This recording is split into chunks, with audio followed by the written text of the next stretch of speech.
Mbak. Nggih. Baik, sebelumnya perkenalan dulu ya Mbak. Nggih. Perkenalkan, nama saya Afi Dr. Aisyah. Dengan Mbak siapa? Saya Lucy. Oh, Mbak Lucy. Ada yang bisa saya bantu Mbak? Jadi begini Mbak, saya kesini tuh ingin melakukan konsultasi mengenai kesehatan saya. Oh, ya silakan. Tapi sebelumnya saya ingin tahu identitas Mbaknya dulu ya. Nggih. Nama panjangnya Mbak Lucy siapa? Lucy Rahmawati, Umurnya? 18 tahun, Alamatnya? Penggot Peterungan Jombang. Oke. Kita mulai sesi konselingnya dulu ya Mbak. Iya Mbak. Nggih. Bisa dijelaskan keluhannya apa Mbak Lucy? Begini Mbak, baru-baru ini saya kok sering ngerasa pusing gitu ya, terus lemes, hawa-hawanya tuh saya juga sering banget ngerasa ngantuk, terus sering kurang fokus juga. Ini saya kenapa ya Mbak? Memang pusingnya Mbak Lucy itu gimana ya Mbak? Apakah disertai dengan mata berkunang-kunang Mbak, atau pandangan matanya tiba-tiba menggelap gitu? Iya Mbak, pusingnya berkurang-kurang. Boleh saya cek apakah masalah matanya dulu Mbak? Iya Mbak.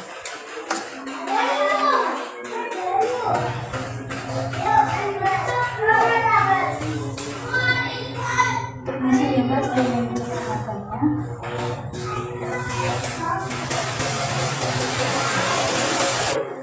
Kalau saya boleh tahu, Mbaknya baru-baru ini apakah mengalami menstruasi atau telat makannya atau sedang menjalani diet? Kebetulan saat ini saya sedang mengalami menstruasi Mbak. Kalau berdasarkan keluhan serta kondisinya Mbak Lucy saat ini itu ya, kemungkinan Mbak Lucy itu mengalami anemia. Tapi untuk dijelaskan lagi dan untuk memastikan apakah benar-benar terdapat anemia atau bukan, Mbak Lucy bisa melakukan pemeriksaan lab di Puskesmas atau di klinik terdekat ya Mbak. Oh gitu ya Mbak. Mbak, saya mau tanya nih, Iya silakan. anemia itu sama nggak sih sama darah rendah? Nggak sama Mbak. Anemia itu emang punya sebutan kurang darah, penyakit kurang darah.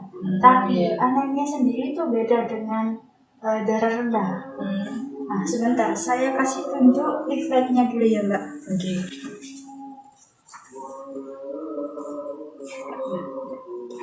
Nah ini saya punya leaflet. Leaflet ini tuh untuk memudahkan supaya saya itu bisa menjelaskan dengan mudah ke Mbak, supaya Mbaknya juga jauh lebih paham karena ada tulisan di leaflet. Iya. Anemia atau yang lebih dikenal dengan sebutan penyakit kurang darah adalah keadaan di mana kadar hemoglobin kurang dari normal yang disebabkan karena kekurangan zat besi. Nah, untuk seumuran anak remaja, anemia itu biasanya harganya itu kurang dari 12, karena normalnya itu 12 ya Mbak, 12 gram per dl. Jadi kalau kurang dari 12 itu sama dengan anemia. Nah, sedangkan kalau kurang darah itu adalah keadaan di mana tekanan darah dalam arteri itu mengalami penurunan di bawah normal. Nah, tekanan darah itu normalnya itu 100 per 60 mmHg sampai 120 per 80 mmHg. Jika orang terkena anemia, meskipun tekanan darah makin tinggi, orang yang terkena anemia otomatis darahnya akan rendah. Oh gitu ya Mbak. Jadi kalau terkena anemia nanti tekanan darahnya bisa menjadi rendah gitu ya Mbak? Iya betul sekali. Dari sini Mbaknya paham kan perbedaan antara anemia dengan tekanan darah rendah? Iya paham. Bisa saya lanjut penjelasannya? Iya bisa. Nah, ini Anemia umumnya terjadi pada perempuan usia reproduksi. Usia reproduksi ini usia remaja ya, sampai dewasa, menikah Iya, iya, iya. sampai 40-an. Lalu kenapa ya anemia itu terjadi pada perempuan usia reproduksi? Nah, penyebabnya itu karena perempuan itu sering mengalami haid setiap bulannya. Lalu perempuan itu juga biasanya untuk menjaga bentuk tubuh, dia itu juga sering mengikuti gaya hidup sehat seperti diet, tapi gaya hidup sehatnya salah. Karena dia mengikuti caranya sendiri. Iya, iya. Nggak makan gitu, padahal itu mah salah. Nah, biasanya perempuan itu juga sering tidak mengkonsumsi zat besi seperti daging, sayuran, buah-buahan serta kacang-kacangan karena malas gitu ya, nggak suka. Lalu tanda-tanda anemia itu apa aja? Nah, tanda-tanda anemia ini tuh ada yang disebut dengan sebutan 5L: lemah, lelah, letih, lesu, dan lalai. Disertai dengan kepala pusing, mata berkunang-kunang, muka, tangan, kelopak mata bagian bawahnya juga pucat. Tadi mbaknya kelopak mata bawahnya. Oh iya kan? Tips mencegah anemia sendiri itu yang pertama itu mengkonsumsi makanan yang mengandung zat besi.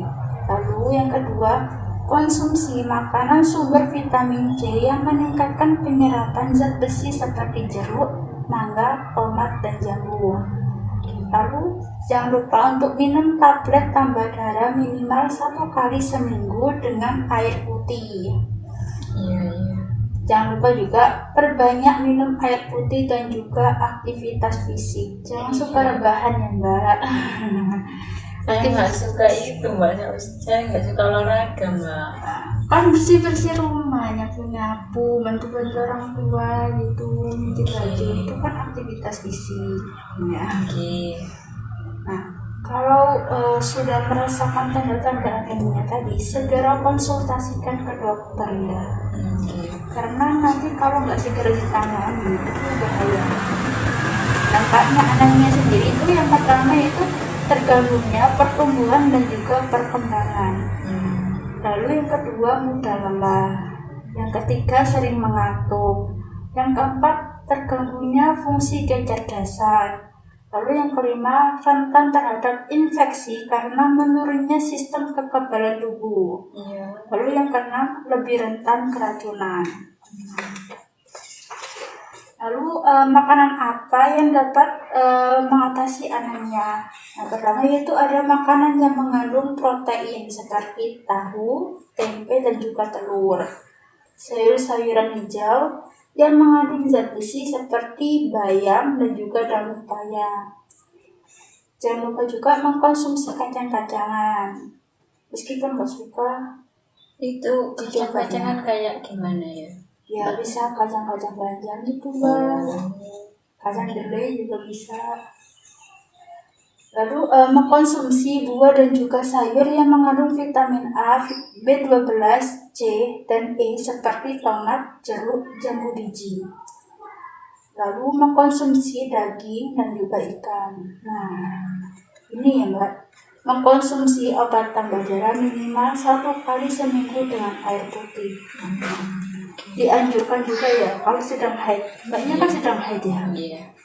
Itu harus minum tablet tambah darah setidaknya sehari itu sekali setelah makan dengan air putih. Bisa juga dengan jus jeruk. Nah, dari penjelasan saya tadi ada yang ingin ditanyakan banyak? Kayaknya sudah cukup mbak. Terima kasih di atas konselingnya mbak. Ya sama-sama mbak. Kalau gitu saya bisa pamit pulang terlebih dahulu. Ya silakan mbak. Terima kasih nih mbak.